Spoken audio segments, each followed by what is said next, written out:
La fin des temps, un sujet mystérieux, redouté, mais aussi porteur d'espoir. Que se passera-t-il vraiment lors de la deuxième venue de Jésus-Christ? Le livre de l'Apocalypse, dernier livre de la Bible, nous révèle une série d'événements puissants et profonds.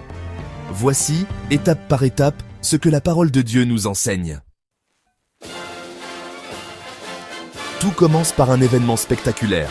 Le ciel s'ouvre et Jésus-Christ revient. Mais cette fois, ce n'est pas comme un bébé dans une crèche, ni comme un serviteur souffrant. Il revient comme un roi glorieux et puissant, monté sur un cheval blanc. Il vient pour juger les nations et vaincre le mal. Sur son manteau est écrit « Roi des rois et Seigneur des seigneurs ».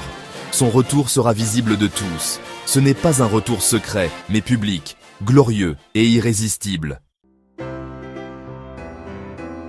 À son retour, Jésus affronte les forces du mal, la bête, aussi appelée l'Antéchrist, et le faux prophète. Ces deux personnages représentent le pouvoir politique et religieux qui a trompé les nations. Jésus les vainc sans effort.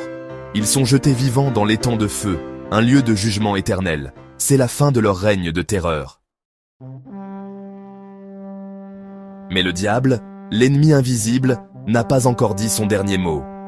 Alors, un ange descend du ciel et enchaîne Satan. Il est jeté dans l'abîme, un puits sans fond, pour 1000 ans. Pendant cette période, il ne pourra plus tromper les nations. C'est le début d'un règne de paix sur la terre, appelé le millénium.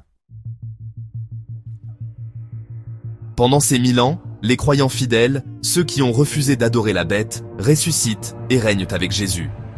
C'est la première résurrection. Ils gouvernent dans la paix, la justice et la présence du Christ. C'est une image de restauration divine. La terre connaît enfin la paix véritable.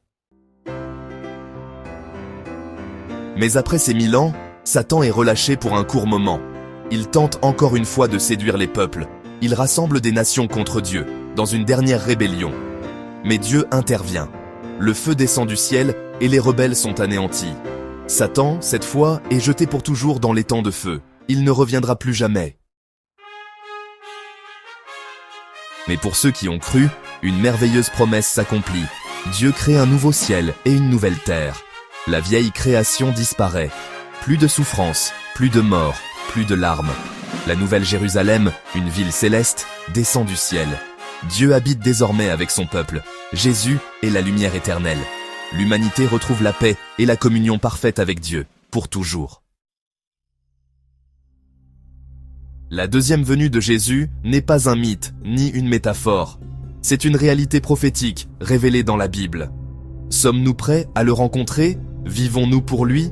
Car il vient, et son retour changera l'histoire à jamais.